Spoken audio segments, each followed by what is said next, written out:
Ada menyaksikan Tribun News Update bersama saya, Siska Mawaski.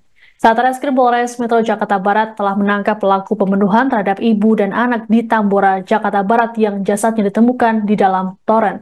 Pelaku ternyata tetangga korban sendiri bernama Febri Arifin alias Ari, alias Kakang, alias Jamet, alias Bebeb, alias Kris Martoyo. Polisi mengatakan pelaku Febri mengenal korban Chong Siolet dan Eka Selawati sejak 2021 silam. Kapolres Metro Jakarta Barat, Kombes Pol Tuedi Aditya Benihadi dalam keterangan pada Kamis 13 Maret mengatakan, sejak saat itu pelaku rutin meminjam uang pada korban untuk kebutuhan sehari-hari. Saat meminjam, pelaku selalu berjanji mengembalikan dengan cara dicicil. Adapun sebelum kejadian, pelaku kerap bercerita mengenai praktik perdukunan seperti penggandaan uang.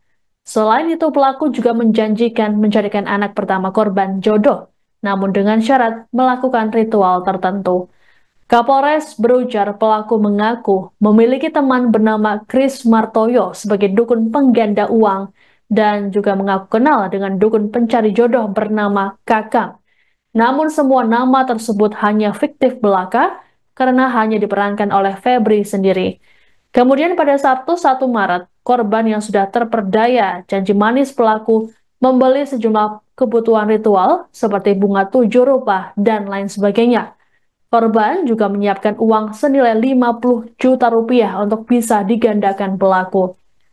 Namun saat proses penggandaan, korban kesal pada pelaku karena uang tak kunjung bertambah banyak.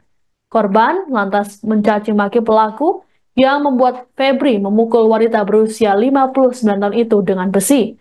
Sementara itu, korban Eka Selawati kala itu tengah menjalani ritual di kamar mandi. Eka pun tak luput dari kekejian Febri. Jasad kedua korban kemudian disembunyikan di dalam toren oleh pelaku. Tapi pada saat proses menggandakan uang terlalu lama dan tidak berhasil. Akhirnya korban pertama marah-marah kepada pelaku dan juga mencaci maki pelaku. Saat itulah pelaku merasa tersinggung, merasa emosi, mengambil besi yang ada di kotak peralatan di belakang korban pertama. Kemudian langsung memukul ke arah kepala korban pertama. Korban pertama terjatuh ke belakang, kemudian diseret ke kamar. Pada saat di kamar, korban pertama masih terlihat sadar, sehingga dipukul kembali untuk yang kedua kalinya oleh pelaku. Pada saat itulah korban tersungkur, kemudian ditarik di lantai dan ditindih menggunakan lututnya dan kemudian dicekik oleh pelaku hingga meninggal dunia. Untuk memastikan meninggal dunia, pelaku mencekik korban pertama menggunakan tali rafia juga. Kemudian setelah yakin korban pertama meninggal dunia, pelaku membersihkan kamar, dari darah-darah yang ada, kemudian menutup pintu kamar. Setelah itu pelaku sempat keluar di depan rumah sambil merokok sekitar 15 menit, memikirkan bagaimana supaya tidak ketahuan oleh korban kedua bahwa ibunya sudah meninggal dunia karena dibunuh oleh dia. Akhirnya setelah 15 menit, pelaku masuk kembali ke dalam rumah dan langsung membawa besi ke dalam kamar mandi. Akhirnya langsung memukul juga di bagian kepala.